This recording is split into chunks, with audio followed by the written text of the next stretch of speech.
जननीं शारदां देवीं रामकृष्णं जगद्गुरुं पादपद्मे पयोश्रित्वा प्रणमामि मुहुर्मुहुः। नमः श्री यतिराजाय विवेकानन्दसूरये सच्चित्सुखस्वरूपाय स्वामिने तापहारिणे। আমরা অ্যাকচুয়াল গীতা শুরু করবার আগে গতকালকার ক্লাসটা আর আজকের ক্লাসটা তার ভূমিকা নিয়ে কথা বলছি। কেন আমাদের গীতা পড়া উচিত, দৈনন্দিন জীবনে আমাদের গীতা কোথায় লাগে। তারপরে আমরা এর পরের সপ্তাহ থেকে যখন ক্লাস শুরু করব তখন একদম সোজা গীতার মধ্যে প্রবেশ করব। আমরা দেখলাম যে আমাদের যে দেশেরই মানুষ হোক না কেন, সে আমেরিকার মানুষ হোক, রাশিয়ার মানুষ হোক, আফগানিস্তানের মানুষ হোক, ভারতের মানুষ হোক, যে ধর্মের হোক না কেন, যে পুরুষ হোক কি স্ত্রী হোক, সবার কিন্তু বেসিক ফান্ডামেন্টাল চাহিদা তিনটে। একটা হচ্ছে সিকিউরিটি, একটা হচ্ছে শান্তি, আর একটা হচ্ছে আনন্দ আর পূর্ণতা। সমস্যা কোথায় হচ্ছে, আমরা মনে করছি সংসার আমাদের এইগুলো দিতে পারবে, আর আমরা যখন সংসারে আসি তখন এইটা ভেবেই আসি এইগুলো হয়ে গেলে আমার আর কিছু চাই না, আমার তাহলে সব পাওয়া হয়ে যাবে। কিন্তু যখন সত্যি সত্যি আমরা জীবন যুদ্ধে নামি তখন দেখা হয় যেন কিছুই পেলাম না, সবটা জীবনই যেন বেকার হয়ে গেল। এগুলো তো আমি চাইনি, আমি যা চেয়েছি তা তো কই পেলাম না। তো শাস্ত্র বলে সেখানে ভুলটা তোমারই হয়েছে, তুমি ভুল জায়গায় গিয়ে তুমি ওই জিনিসটা খুঁজেছো যেটা ওখানে নাই। এখন আমরা কাপড়ের দোকানে গিয়ে যদি জুতো খুঁজি কি করে পাবো, আমাদের ঠিক ওই রকমই হয়েছে। আমরা খুঁজছি যেসব জিনিস সেগুলো সংসার দিতে পারে না,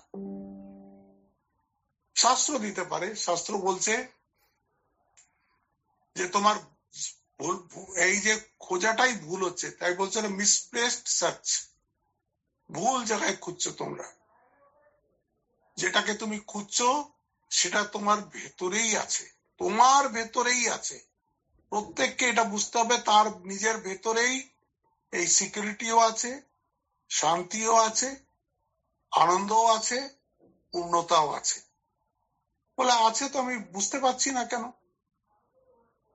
বলছে ওই যে তোমাকে গল্পটা বললাম যে আশ্রম বানিয়েছে কিন্তু সে জল পাচ্ছে না, ঠিক জায়গায় তো খুঁজছে না, এদিক সেদিকে গর্ত করলে তো জল পাবে না। ঠিক যেখানে জলের জায়গা সেখানেও কত বোর করতে হবে, প্রথমে পাথর বেরোবে, তারপরে বাটি বেরোবে, কাদা বেরোবে, অনেক করার পরে তবে সেখান থেকে জল বেরোবে। তোমাদেরও তেমনি। আপনারা দেখবেন এই দৈনন্দিন জীবনে ভগবানকে নিয়ে যখন কথা হয়, ভগবান থাকলে দেখা দেয় না কেন, এইসব আমাদের মধ্যে খুব তর্ক হয়। ভগবানকে দেখাকে নিয়ে চারটিখানি কথা। ভগবানকে দেখা কাকে বলে সেটা যদি তোমাকে সত্যি সত্যি জানতে হয় তবে ঠাকুরের জীবন দেখো, স্বামীজির জীবন দেখো, তখন বোঝা যাবে যে ভগবানের দর্শন পাওয়া যায়, তো তার জন্য ভীষণ খাটতে হয়। ঠাকুর 4টি বছর কবে দিন আর রাত হয়েছে তিনি জানতে পারতেন না, মুখ ঘষে ঘষে কাঁদতেন ওই দক্ষিণেশ্বরে যে মা আরেকটা দিন চলে গেল, তুই দেখা দিলি না। আর আমরা কত সহজে বলে দিই, কিছুই না করে, কিছুই চেষ্টা না করে, কই ভগবান থাকলে তো দেখা দিতেন, আমরা দেখতে পাচ্ছি না যখন, তখন ভগবান নেই, তুমি চেষ্টা করোনি। ঠিক এই কেন সেরকম বলছে তুমি এইগুলো পাওয়ার চেষ্টা করোনি, তুমি যেখানে চেষ্টা করেছো ওখানে এগুলো পাবে না, তুমি কাপড়ের দোকানে জুতো পাবে না, তোমাকে ঠিক জায়গায় চেষ্টা করতে হবে। ঠিক জায়গায় চেষ্টা করাটা কিরকম, তুমি ওই যে ট্রেজার হান্টার দেখেছো, ট্রেজার হান্টার যায়, সে একটা ম্যাপ পেয়েছে, ধরো একটা নকশা পেয়েছে, অমুক জঙ্গলের মধ্যে গেলে ওখানে প্রচুর ধন সম্পত্তি আছে। তো সে সব রকম লোক লস্কর নিয়ে, ম্যাপ নিয়ে আর সমস্ত যন্ত্রপাতি নিয়ে সে খুঁজতে বেরিয়ে পড়েছে। তো এই ট্রেজার হান্টার যেরকম করে ট্রেজার খোঁজে, যে এই যে ট্রেজার খুঁজে বেড়াচ্ছে ট্রেজার হান্টার, আমাদেরও সেইভাবে আমাদের ভেতরে খুঁজতে হবে। বাইরে এটা পাওয়া যাবে না। সব মনীষীরা, সব যারা এই সত্য লাভ করেছে তারা এটা বলে গেছে, বাইরে কিচ্ছু নেই, বাইরেটা নিঃসার। এই জন্য এটাকে বলা হয় সংসার। সংসার মানে কি? সম্যক স্মরতি, সরে সরে সরে সরে যাচ্ছে। এখানে কিছুই পার্মানেন্ট নয়, কিছুক্ষণের জন্য পার্মানেন্ট দেখায় মাত্র, কিচ্ছুই পার্মানেন্ট নয়। এই জন্য তোমাকে যদি পার্মানেন্ট জিনিস খুঁজতে হয় তাহলে তোমাকে তো চেষ্টা করতে হবে। এই ইমপারমানেন্সের মধ্যে পার্মানেন্স কে খোঁজা, তার জন্য তো ঘোর চেষ্টা করতে হবে। এই যে চেষ্টা, ট্রেজার হান্টারের যে ট্রেজার খোঁজার চেষ্টা, এটাকেই বলে যোগ। যোগ মানে হচ্ছে ইউনিয়ন। আমার কাছে যেটা নেই সেইটাকে আমি খুঁজতে চাইছি, ওটা আমারই জিনিস কিন্তু আমি ভুলে গেছি। যেরকম আমি এখন লোক লস্কর নিয়ে খুঁজতে বেরিয়েছি, ওইরকমই ওখানে বলছে যে তোমাকে খুঁজতে হবে। কেরম ভাবে খুঁজবো? ভেতরে তো অন্ধকার দেখি আমি। আপনি যে ভেতরে ঢুকতে বলছেন, আমি যেই চোখ বন্ধ করি তখন তো আমি শুধুই অন্ধকার দেখি, তারপরে ঘুম এসে যায়, তারপরে উঠে পড়ি। তাহলে হ্যাঁ, প্রথম প্রথম ওই রকমই হবে। কেন এরকম হবে? না, তোমার চিত্তের উপরে প্রচুর ময়লা পড়ে আছে, প্রচুর ময়লা পড়ে আছে। সেই ময়লা, ওটাকে বলে চিত্তমল। তুমি আসলে ভেতরে পিওর, হ্যাঁ, তুমি আসলে পবিত্র, কিন্তু এই এত জন্ম ধরে সংসারে ঘুরে ঘুরে ঘুরে ঘুরে অনেক ময়লা তুমি জমা করে নিয়েছো। সেই অশুদ্ধিটাকে যেতে হবে। অশুদ্ধি কি করে যাবে? তার জন্য যে যোগ, সেটাকে বলে কর্মযোগ। তাহলে কর্মযোগটা আবার কি? আমি এখানে শর্টে বলে দিচ্ছি, এই নিয়ে তো অনেক কথা হবে। কর্মযোগটার সময় উনি বলছেন, কর্মযোগের মধ্যে এমন লাইফস্টাইল হবে, তার মধ্যে দুটো জিনিস থাকবে। একটা হচ্ছে প্রপার অ্যাকশন, আর একটা হচ্ছে প্রপার অ্যাটিটিউড। যে কোনো কর্ম করার পেছনে এই দুটো জিনিস কাজ করবে, প্রপার অ্যাকশন আর প্রপার অ্যাটিটিউড। প্রপার অ্যাকশন কি? তুমি যে কাজটাই করো না কেন, তোমার এইটা মনে রাখতে হবে যে এই কাজটা আমি যে করছি তাতে আমার চিত্তের মল পরিষ্কার হচ্ছে। চিত্তের মল কখন পরিষ্কার হবে? যখন তুমি স্বার্থ ছাড়া কাজ করবে, যখন ভগবানের জন্য কাজ করবে, যখন দশের জন্য কাজ করবে, যে কাজটায় তোমার কোনো নিজস্ব স্বার্থ থাকবে না। এইগুলো থাকতে পারে ভগবান লাভের চেষ্টা। আমাদের একটা মঠে গল্প আছে, মঠে দুর্গাপুজো হবে, তো মা এসছেন, মা এসে দেখছেন ছেলেরা সব আলু কাটছে, খিচুড়ি ভোগ হবে, আলু কাটছে। তো মা বলছেন যে বাহ, ছেলেরা কি সুন্দর আলু কাটছে। একজন জগদানন্দ মহারাজ ছিলেন, খুব ব্রহ্মজ্ঞানী। তিনি বলে উঠলেন, মা, আলু কেটেই হোক আর কুমড়ো কেটেই হোক, আমাদের একটাই মাত্র বাসনা, আপনার পাদ পদ্মে যেন আমাদের শুদ্ধা ভক্তি হয়। আর এই বলে সব সাধুরা গিয়ে তখন মাকে প্রণাম করলেন। মা তখন সবাইকে আশীর্বাদ করলেন। আমাদের কাজের সময় এইটা একটা হচ্ছে আমাদের প্রপার অ্যাকশন, মানে হচ্ছে আমি যে কাজটা করছি সেই কাজটার পেছনে আমার নিজস্ব কোনো স্বার্থ আছে কিনা। যেরকম আপনাকে একটা উদাহরণ দিই তাহলে বুঝতে পারবেন। অনেক শিক্ষক আছে, অনেক অফিসে কাজ করার লোক আছে, অনেক বিভিন্ন জায়গায় কাজ করার লোক আছে। আচ্ছা, চাকরি করলেও তুমি পয়সা পাবে, কাজ ভালোভাবে করলেও তুমি পয়সা পাবে, আর কাজ ভালোভাবে না করলেও তুমি পয়সা পাবে, ফাঁকি দিয়েও তুমি পয়সা পাবে।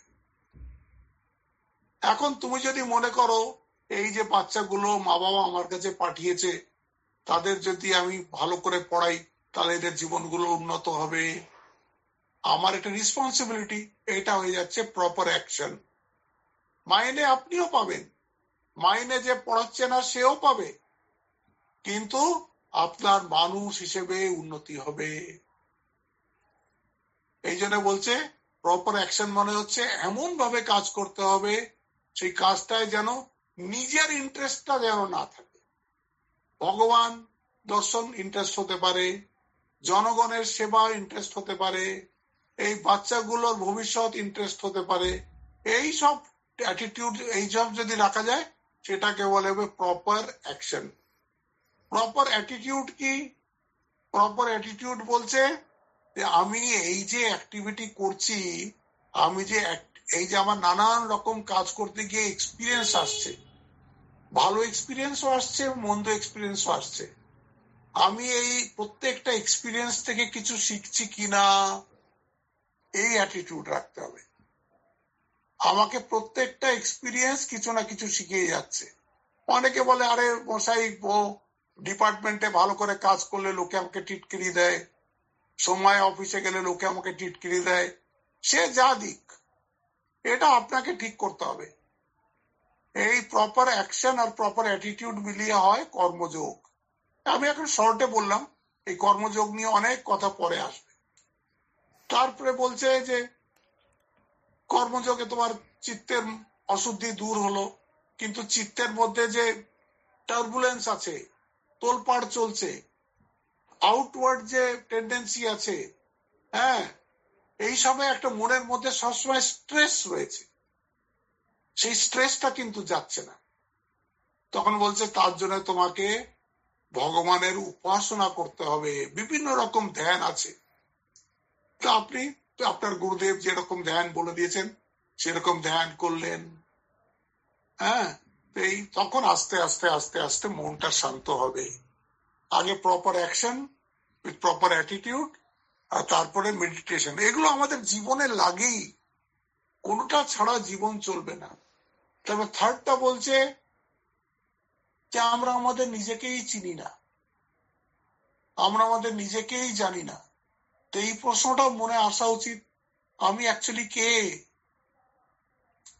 আমি কি এই শরীর মাত্র?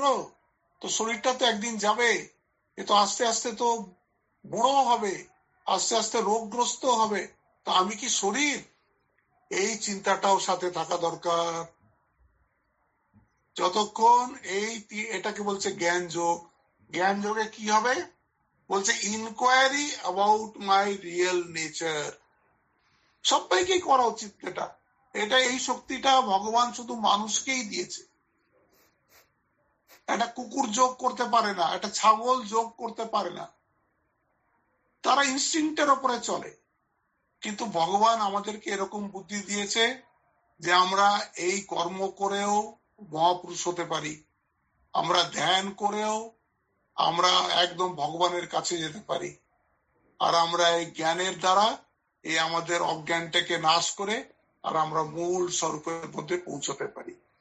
এই জন্যে এই তিনটি দরকার। এখন বলছে দেখো এই সব কথা যে আপনি বলছেন, এই যোগের কথা, এসব যোগের কথা কোথায় আছে? বলছে দেখো আমাদের এই সংস্কৃতিটাকে বলে সনাতন সংস্কৃতি। সনাতন সংস্কৃতি মানে হচ্ছে বৈদিক সংস্কৃতি। বৈদিক এই জন্য বলে এটা বেদের উপরে আধারিত, এইটা বেদের উপরে আধারিত। তো বেদ তো একটা বিরাট মোটা বই। বলছে না, বেদ মানে বই না, বেদ মানে হচ্ছে জ্ঞান রাশি। যখন ভগবান এই সৃষ্টি করেছেন, সৃষ্টিকর্তা যখন এই সৃষ্টি করেছেন, যখন এই সৃষ্টির কিছু ফিজিক্যাল লজ আছে, তেমনি কিছু স্পিরিচুয়াল লজও আছে, সেরকম কিছু আধ্যাত্মিক নিয়মও আছে।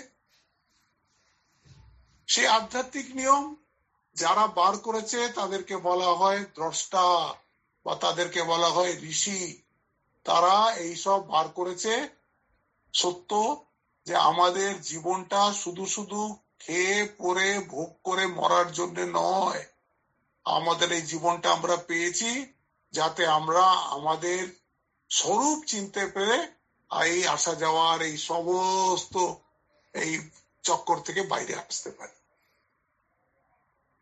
এইটা হচ্ছে ভগবান আমাদেরকে এই জন্যই বুদ্ধি দিয়েছেন। অন্য কোন প্রাণীকে বুদ্ধিমান আছে কিন্তু বিবেকটা দেয়নি, কোনটা ভালো কোনটা মন্দ, কোনটা করা উচিত কোনটা করা উচিত না, শ্রেয় কি প্রেয় কি, এই বুদ্ধি আর ভগবান কাউকে দেননি। এই বিবেকটা দিয়েছে শুধুমাত্র মানুষকে, যাতে মানুষ এই বিচার করে। আমাদের হচ্ছে বৈদিক সংস্কৃতি, আর এই হাজার হাজার বছর ধরে আমাদের সংস্কৃতি যে এখনো রয়েছে, নষ্ট করতে পারেনি কেউ, তার কারণ এটা সনাতন। মানুষ মাত্র থাকলেই এই সনাতন সংস্কৃতি থাকবে। সে ইউএস এর মানুষ হোক, মিশরের মানুষ হোক, আফগানিস্তানের মানুষ হোক, সে তো মানুষ, সে তো নিজের সোর্সে পৌঁছতে চাইবে। সে বেদ হয়তো জানে না, কিন্তু তার মধ্যে এই খিদেগুলো তো আছে যে আমি কে, আমি এত পেয়েও শান্তি পাচ্ছি না কেন, এত পেয়েও আমি পরিপূর্ণ হচ্ছি না কেন, আমি আনন্দ পাচ্ছি না কেন। এটা তো প্রত্যেক দেশের মানুষ যারা চিন্তাশীল মানুষ, তাদের মনে এই প্রশ্ন কখনো না কখনো আসবে। বেদ এগুলো সব আগেই পরিষ্কার করে ঋষিরা এইগুলো সব এই যে অতীন্দ্রিয় দর্শনে বার করে, আর যেগুলো সব লিপিবদ্ধ করে গেছেন, এখন বই হয়ে ওটাকে বলছি আমরা বেদ। স্বামীজি বারবার বলছেন, ভাই Vedas no books are meant. বেদ মানে বই নয়, বেদ মানে হচ্ছে ঋষিদের অতীন্দ্রিয় অনুভূতি, যেগুলো মানুষের সর্বসময় সার্বভৌমিক সার্বকালিক আধ্যাত্মিক সত্য সকল সবার লাগবে। স্বামীজি বলছেন যে ভারত এই মেসেজটা দেওয়ার জন্যই বেঁচে আছে। যতদিন না ভারত এই মেসেজ দিচ্ছে, ভারতকে কেউ মারতে পারবে না। আর যেহেতু ভারতের আত্মা সেই আত্মার উপরে দাঁড়িয়ে আছে, এই জন্য ভারতকেও মারতে পারবে না। কত চেষ্টা হচ্ছে দেখুন, কত ভাবে চলছে, কিন্তু ভারতকে কেউ যত করে তত আমাদের ঢেউ যেন আরো ফিরে ফিরে আসে। তখন মানুষ বলবে, আচ্ছা আপনি যে বেদের কথা বলছেন, এই বেদ হচ্ছে অপৌরুষেয়, ঋষিরা সেগুলো সব অতীন্দ্রিয় অনুভূতিতে বার করেছেন, বেদে আছেটা কি? তখন বলছে, দেখো তোমাকে আমি শর্টে বলে দিই, বেদের মধ্যে 4টে ভাগ আছে। সবচেয়ে প্রথম ভাগকে বলা হয় মন্ত্র ভাগ, তারপরের ভাগকে বলা হয় ব্রাহ্মণ ভাগ, তারপরের ভাগকে বলা হয় আরণ্যক ভাগ, আর তারপরের ভাগকে বলা হয় উপনিষদ ভাগ। এই 4টে পার্ট আছে, মন্ত্র পার্ট, ব্রাহ্মণ পার্ট, আরণ্যক পার্ট আর উপনিষদ পার্ট। ব্রাহ্মণ পার্টে কি আছে? এই সমস্ত কর্মকাণ্ডের কথা লেখা আছে, এই কর্মযোগের কথা লেখা আছে ব্রাহ্মণে। এই কি করে কর্ম করতে হবে, কি কি কর্ম করলে কি কি তার ফল পাওয়া যায়, সব ওই ব্রাহ্মণ ভাগে আছে। তা আরণ্যকে কি আছে? বলে আরণ্যকে বিভিন্ন রকম ধ্যানের প্রক্রিয়া লেখা আছে, ওটা হচ্ছে উপাসনা ভাগ। বলছে গীতা, এই বেদে 1,00,000 মন্ত্র আছে, তার মধ্যে 96,000 মন্ত্রই হচ্ছে বলে এই ব্রাহ্মণ ভাগে। উপাসনা ভাগে আরেক মন্ত্র আছে, আর শেষ বলছে উপাসনা ভাগ হলো ওই ধ্যানের প্রক্রিয়া, সব নানান রকম ভাবে অঙ্গ্রহ উপাসনা বেদে আছে, নানান রকম উপাসনা আছে।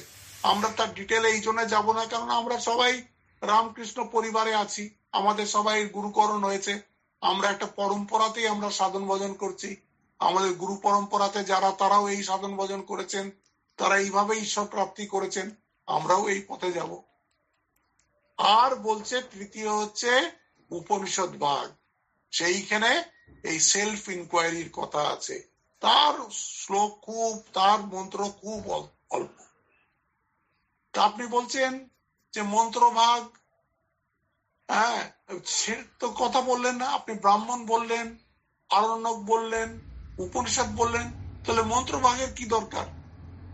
বলে মন্ত্রভাগে আছে সব স্তব, স্তুতি, প্রার্থনা, এইগুলো সব ওই মন্ত্রভাগে আছে।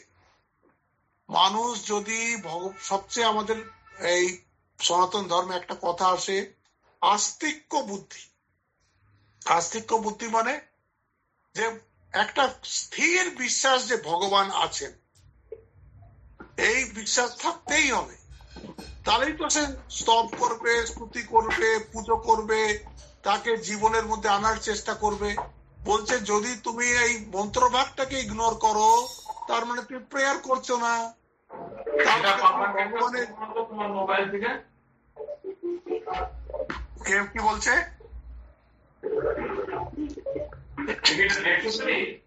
নিজেদের ফোনটা একটু মাইক্রোফোনটা একটু মিউট করুন, নিজেদেরকে একটু মিউট করুন।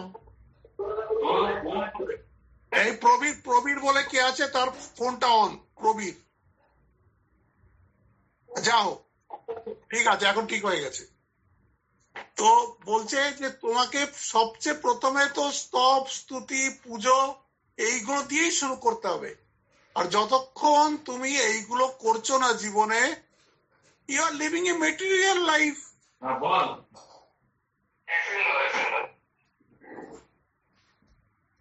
আবার বলছে তুমি তাহলে তো একটা এই মেটেরিয়ালিস্টিক জীবন যাপন করছো। যতক্ষণ তুমি মেটেরিয়ালিস্টিক জীবন যাপন করছো, ততক্ষণ ধরে নাও ভগবানের কৃপা হয়নি।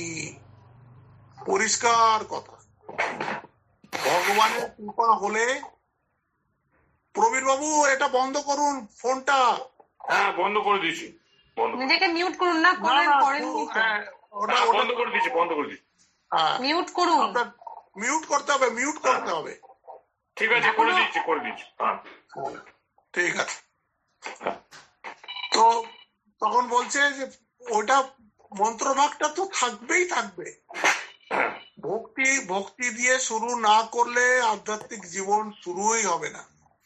যখন আপনার ভক্তি আসবে, ভগবানের কৃপা হবে, তখন আপনার মনে হবে আমাকে এবার আধ্যাত্মিক জীবনে যাওয়া উচিত। তখন আপনার এই আধ্যাত্মিক পথে তখন আসবে কর্মযোগ, তখন আসবে উপাসনা যোগ, তখন আসবে জ্ঞান যোগ। এই জন্য মন্ত্রভাগটা তো খুবই ইম্পর্টেন্ট, ও ছাড়া হবেই না। এই জন্য মন্ত্র, ব্রাহ্মণ, আরণ্য আর উপনিষদ, এই চারটা মিলিয়ে হয় বেদ। এখন আপনারা বলবেন যে এত বড় বেদ আমরা কখন পড়বো? আমাদের সে সময়ও নেই, সে সংস্কৃত ভাষাও আমরা জানি না, বেদের সংস্কৃত খুব কঠিন, আর কে আমাকে ওর অর্থ বুঝিয়ে দেবে? তখন ভগবান স্বয়ং নিজে এই বেদের সার এই গীতাতে বলে গেলেন। এই যে গীতা, গীতা পড়লেই ও বেদকেই পড়া হয়। শঙ্করাচার্যের একটা খুব ভালো একটা শ্লোক আছে, হ্যাঁ, বলছে দেখো, ভগবদ গীতা কিঞ্চিত ধীতা গঙ্গা জললব কণিকা পীতা সৎকৃত येन মুরারি সমর্চা ক্রিয়তে তস্য यमेन न चर्चा। বলতে সামান্য গীতাও যদি তুমি পড়ো, তোমার জমের ভয় থেকে তুমি মুক্ত হয়ে যাবে। এত সুন্দর হচ্ছে এই গীতা। গীতাটাকে একটা ধর্মগ্রন্থ বলে ওই লাল কাপড়ে জড়িয়ে ওই পুজোর ঘরে রেখে দিয়ে আমরা সমস্ত গোলমালটা করে ফেলেছি। এটা হচ্ছে science and art of life. জীবনের কিভাবে, জীবনটা কি সেটাও বুঝিয়ে দেবেন, আর এই আর্ট অফ লিভিং কিভাবে আমাদের বাঁচতে হবে সেটাও বুঝিয়ে দেবেন। গীতাটা হচ্ছে একটা এমন বই যে এটা কোনো ধর্মের অন্তর্গত আসে না, কোনো পন্থের অন্তর্গত আসে না। এটা সবাই পড়তে পারে আর সবাই পড়া উচিত। এবং পৃথিবীর বহু মানুষ এই গীতা পড়ে, গীতাকে বুঝে, আর তারা জীবনের পথ খুঁজে পেয়েছে। আপনারা যে সবাই ডিটেলে গীতা পড়তে চেয়েছেন, এটা খুবই ভালো কথা। আমি এখন আর 5 মিনিট আমার কাছে আছে, আমি শুধু একটা কথাই বলবো যে এই গীতার আজকে দুদিন তো আমরা ঠাকুরের মন্ত্র দিয়ে শুরু করলাম। এই গীতার অনেক ভাষ্য লেখা হয়েছে, তার মধ্যে সবচেয়ে ইম্পর্টেন্ট ভাষ্য যেটাকে বলা হয় ওটা শঙ্করের ভাষ্য, যেটা উনি অদ্বৈত বেদান্তের অনুরূপ করে লিখেছেন। অদ্বৈত বেদান্তটাকে স্ট্যান্ড করার জন্য উনি গীতাটাকে উনি ট্রান্সলেট করেছেন, ভাষ্য দিয়েছেন। আচার্য তাকেই বলে যে গীতা, ব্রহ্মসূত্র আর উপনিষদ এর ওপরে নিজের মত অনুযায়ী ভাষ্য লিখবেন। তো গীতার উপরে ভাষ্য শঙ্করাচার্যের সবচেয়ে বিখ্যাত। এই শঙ্করাচার্যের গীতার উপরেই আবার বহু টিকা লেখা হয়েছে। সেই টিকাতে একটা বিখ্যাত টিকা আছে মধুসূদন সরস্বতীর টিকা। মধুসূদন সরস্বতী একটা গীতা ধ্যান শ্লোক লিখেছেন, 9টা শ্লোক আছে। হ্যাঁ, আপনারা নিজের নিজের বই খুলুন, দেখবেন ধ্যান শ্লোক আছে গীতা। তার মধ্যে 3টে শ্লোক আমরা রোজ পড়ব। আমি শুধু পড়ছি, আপনারা দেখে নিন, বইয়ের মধ্যে আছে। এবার থেকে এবার যে নেক্সট উইকে আমরা শুরু করব, এই 3টে শ্লোক দিয়ে আমরা গীতা পড়া শুরু করব। এর অর্থটা আমি সেদিনই বলবো, আজকে বোধহয় সময় হবে না, তাও দেখি। একটা হচ্ছে, আপনারা বই খুলুন, গীতার ধ্যান শ্লোক। পার্থায় প্রতিবোধিতাম ভগবতাম নারায়ণেন স্বয়ং ব্যাসেন গ্রথিতাম পুরাণ মুনিনাম মধ্যে মহাভারতম অদ্বৈতামৃতবর্ষিণীম ভগবতীম অষ্টাদশাধ্যায়িনীম অম্ব ত্বামনুসন্দধামি ভগবদ্গীতে ভবদ্বেষিণীম। এই পার্থকে এই বোধটা দেওয়ার জন্য ভগবান স্বয়ং নারায়ণ, পার্থ হচ্ছে এখানে জীবের প্রতিনিধি, আমাদের প্রতিনিধি। অর্জুন হচ্ছেন আমাদের প্রতিনিধি, আমাদের সবার হয়ে অর্জুন গীতা শুনছেন, এবং যা যা আমাদের মনে শঙ্কা আসবে সেই সব শঙ্কাও অর্জুনের মনেও আসছে, সেই সব প্রশ্ন করছেন, সেই সব শঙ্কার নিরসনও ভগবান করছেন। এই জন্য পার্থকে ধরা হচ্ছে জীবের প্রতিনিধি। একে বোধ করানোর জন্য এই কি বলে ভগবান নারায়ণ স্বয়ং এই গীতা শাস্ত্রকে উদ্ঘাটিত করেছেন। পার্থায় প্রতিবোধিতাম ভগবতাম নারায়ণেন স্বয়ং। ভগবান নারায়ণ মানে ইনফাইনাইট কনসাসনেস। নারায়ণ মানে হচ্ছে কনসাসনেস। আমরা নারায়ণের একটা রূপ, শঙ্খ চক্র পদাধার পদ্ম গদা ওইসব ওরকম না। নারায়ণ যেখানেই বলা হবে তার মানে নার, যার মধ্যে জলের মধ্যে তিনি আছেন। সেটা আমি আরেকদিন অর্থ করে বলে দেব নারায়ণ কেন বলা হয়।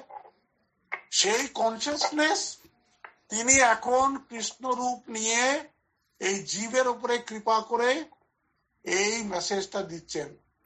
পার্থায় প্রতিবোধিতাম ভগবতাম নারায়ণেন স্বয়ং ব্যাসেন গ্রথিতাম পুরাণ মুনিনাম।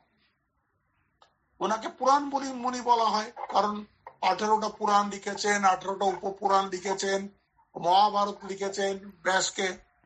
ব্যাস এইটাকে মহাভারতের মধ্যে গ্রথিত করেছেন গীতাটাকে। যখন সেই যুদ্ধ শুরু হবে, সেটা পরে আসছে, তখন এই সন্দেশটা দেওয়া হয়েছিল, ব্যাসেন গ্রথিতাম পুরাণ মুনিনাম মধ্যে মহাভারতম। এর সাবজেক্টটা কি? অদ্বৈতামৃত বর্ষিণীম ভগবতীম। এইটা হচ্ছে অদ্বৈত অমৃতের বর্ষা হচ্ছে। অদ্বৈত মানে সেই কনসাসনেস যেটার দুই নেই, এক কনসাসনেস, যেটাকে বেদে সচ্চিদানন্দ বলেছে। যেটাকে সত্যম জ্ঞানম অনন্তম ব্রহ্ম বলেছে, সেই একই আছেন। তাহলে আমি আপনি কে? আমি আপনিও সেই এক। সেই বোধ দেওয়ার জন্যই এই গীতা।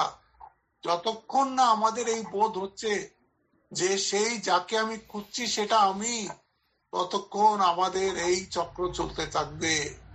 व्यासेन ग्रथितां पुराण मुनिनां मध्ये महाभारतम अद्वैतामृत वर्षिणीं भगवतीं अष्टादशाध्यायिनी।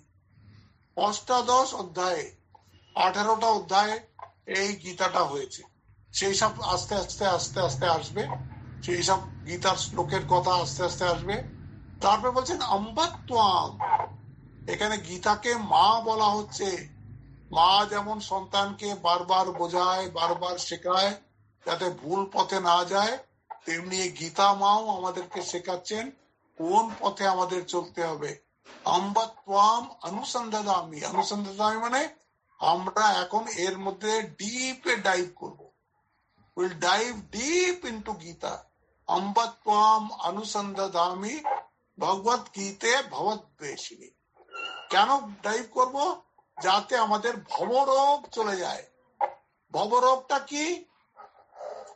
ভবরোগ ওই যে বলে দিলাম, SPH।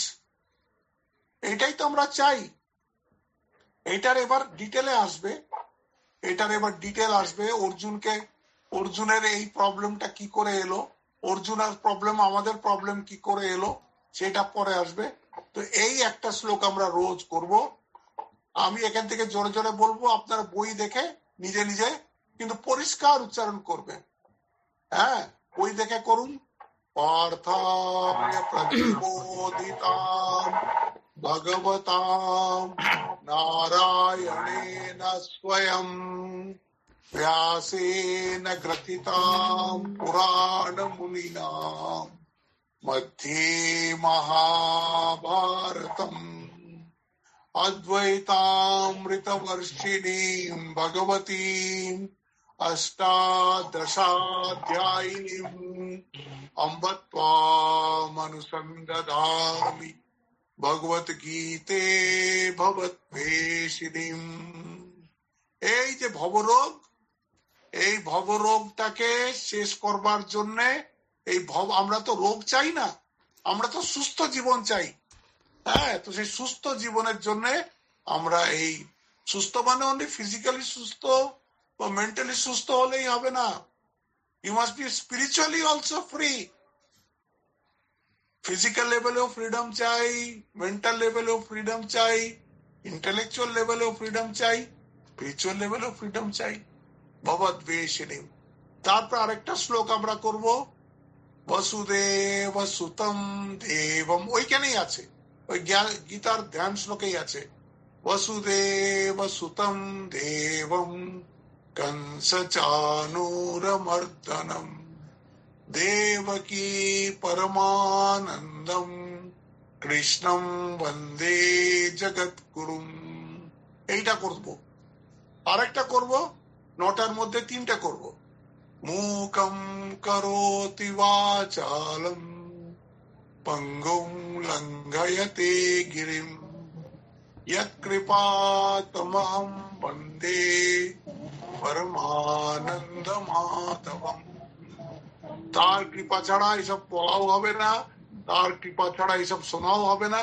এই জন্য মাধবের কৃপা চাই, এই জন্য এই শ্লোকটা আমরা করব। এই 9টা শ্লোকের মধ্যে আমরা 3টে শ্লোক নেব, সেটা আপনারা নিজের নিজের গীতা বইয়ে টিক করে রেখে নিন। এই 3টে আপনাদের শ্লোক যখন সামনের সোমবার আমরা আবার মিলিত হব, আপনাদের মাইক মিউটেই থাকবে, কিন্তু এইটা পরিষ্কার উচ্চারণ করবেন। আর তারপরে আমরা গীতার প্রথম চ্যাপ্টার এবার শুরু করব। আজকে আমরা এখানেই শেষ করছি, 5 মিনিট বেশি হয়ে গেছে, আমাকে তার জন্য ক্ষমা করবেন। আর এরপরে আবার আমরা পরের সোমবার রাত 9টার সময় মিলিত হব। ওম